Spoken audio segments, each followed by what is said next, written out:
What goes around, comes around. Welcome to WatchMojo UK, and today we'll be counting down our picks for the top 10 obnoxious celebrities getting owned. Before we begin, we publish new content every day, so be sure to subscribe to our channel and ring the bell to get notified about our latest videos. For this list, we're looking at controversial or widely disliked celebs eating some humble pie. Number 10. Simon Cowell. David Williams has made his career telling jokes that go close to the line, sometimes crossing it entirely. This was clear when he decided to take the music industry's most influential figure to task on Britain's Got More Talent. The judges were asked a series of questions by Stephen Mullen, including which one of them, after Simon, is the most powerful judge. Here we go, David's just finished. He's gone for Amanda because... oh, David. Williams wrote a joke about Simon having slept with fellow judge Amanda Holden, which Simon thought was a step too far. You've actually crossed the line. But it's always funny when Simon Cowell gets brought down a peg or two. Number 9. J.K. Rowling. In 2020, J.K. Rowling made headlines after vocally and repeatedly criticizing transgender rights movements. The scandal began after she corrected an article that used the phrase "people who menstruate" to be inclusive of trans men and non-binary people, which she believed was insulting to women. After receiving a torrent of backlash, she responded to fellow author Stephen King when he retweeted her thanking him for his support. King later said to a different Twitter user that he believes trans women are women, leading Rowling to completely delete her praise for him and pretend it didn't happen. Of course, the moment was immortalized by those who managed to take screenshots before the dirty delete happened. Number 8. Preston. Paris Hilton work was a low point for me.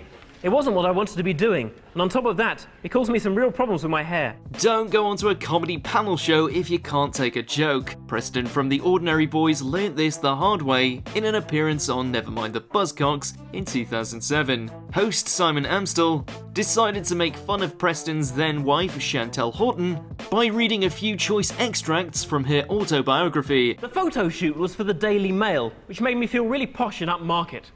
Oh, you I'll see you later. I can't What? Sorry. Oh no, Preston, come I'm on. seriously going home. Preston, we're having fun. Preston walked off the show in response, and a member of the audience, who looked a little bit like him, was brought on as a replacement.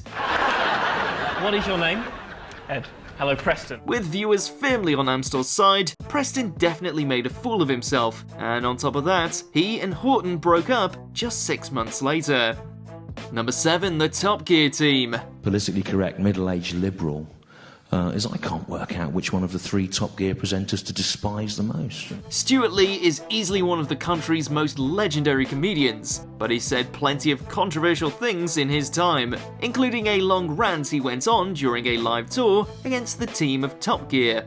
Lee talked at length about his dislike for Jeremy Clarkson and Richard Hammond, including taking shots at Hammond's near-fatal car crash. So when I said that I wished Richard Hammond had been decapitated and killed, right? Like when they do their jokes on Top Gear. But though their careers are still going strong, Lee was ahead of the curve in his criticism. He said they were bullies and called them out for often making offensive jokes. Finally, in 2015, Clarkson was fired from presenting after attacking one of the show's producers, making Lee even more vindicated.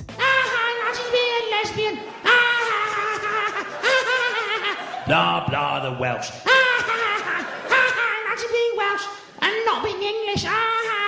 Number 6. Gillian McKeith. We really can't keep meeting like this, We really can't keep meeting like this. Vegetarian nutritionist Gillian McKeith was one of the most infamous contestants ever to go into the jungle. Her behaviour in the trials meant she was the public's first pick in numerous votes, and she had to find increasingly extreme ways to dodge them. This culminated in her epic fainting fit after being voted to do yet another trial. Let's get Bob in. Bob. Okay, bring the oxygen in, please. She collapsed and medics were brought on to tend to her, with Anton Deck quickly going to an ad break. Immediately she was accused of faking her collapse just to get out of the trial, lambasted not only by the public but also by fellow contestants. In 2019, Nadine Coyle hilariously copied Gillian's fainting fit. Come on, you're a machine, Nadine, let's go. What did Gillian McKeith do? She just went like that. Number 5. Katie Hopkins. The country's most hated public figure and journalist, Katie Hopkins, has been causing scandals from the beginning. A name for me is a shortcut. It's a really efficient way of working out what class that child comes from. Do I want my children to play with them? While more recently she made headlines by being permanently banned from Twitter and getting tricked into receiving a fake award by YouTube prankster Josh Peters, her most famous moment came during an argument on This Morning. You judge children? Yes. On their names? Yes, Holly. She was on the show to defend her decision to prevent her kids from befriending other children based on whether their names sounded working class. Though she was already called a snob for this, she dug herself even deeper by saying she hates geographical names, prompting Philip Schofield to point out that her daughter is named India. So, Brooklyn or London. Your child's called India? Yes, but you know, that's because she's... Number 4, Bill Maher. Says he believes the Messiah is about to come back. Who's looking for a war here? So does George Bush, by the way. President Bush has said... Christopher Hitchens built much of his career on taking down public figures and debate opponents, destroying their arguments with so-called hitch slaps. He certainly didn't pull any punches when he made this appearance on Real Time with Bill Maher. During a political debate, Maher tries to counter Hitchens' point about Iran by criticizing the Bush administration as well, which gets raucous applause from Maher's audience. That's obviously just your audience, which will clap apparently anything, is frivolous. Hitchens swears and flips off the audience and says the spectators are frivolous. He continues by calling out commentators like Maher for making easy jokes about Bush's IQ as opposed to substantial criticism. You make about 5 George Bush IQ jokes per night.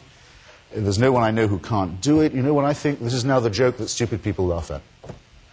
It's a joke that any dumb person can laugh at. Number 3, Piers Morgan. I get annoyed when people start banging on about politics on Facebook. It really annoys me. I've had to unfriend family members. One of the most divisive journalists in the world, people have been mocking Piers Morgan for his entire career. And co-anchor Susanna Reid is famously no exception. When he decided to rant about seeing friends and family members moan about politics on Facebook and how sometimes he needs a break from current events, Susanna turned the tables and reminded him that this is how she feels every day. Yeah, when someone just keeps going on and on and on, and you just need respite and a break, and you just wish you could defriend them, but you're just forced every day to listen to their views. The clip went viral and was shared by various celebrities siding with Susanna, including Stephen Fry and Don Cheadle, prompting Piers to show a tragic re-edit of the scene on GMB. Stephen Fry tweeted that clip with the comment,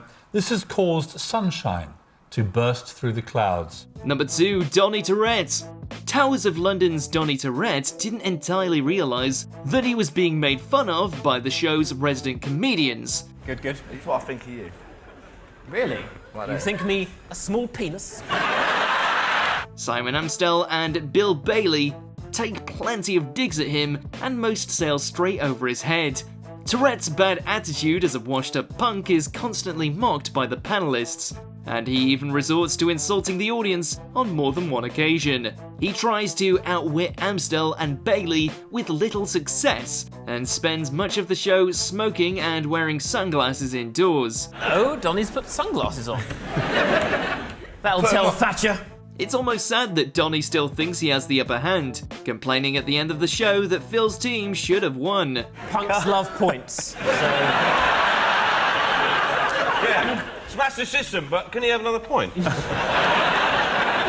Number 1, Gal Gadot and Friends. Imagine there's no heaven. It's easy if you try.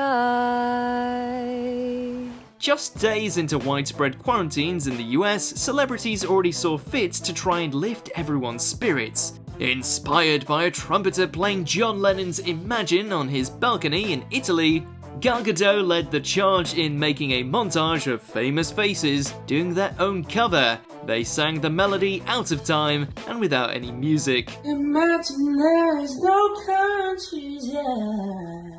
Just days later, Joe Lycett enlisted some of the UK's best-known comedians to parody the video, changing keywords in the song to bastards. Imagine there's no bastards. There were appearances from Catherine Ryan, Rob Beckett, Harry Hill, Nish Kumar, and Noel Fielding, to name a few. Everyone saw through the original's hollow gesture. Do you agree with our picks? Check out this other recent clip from WatchMojo UK and be sure to subscribe and ring the bell to be notified about our latest videos.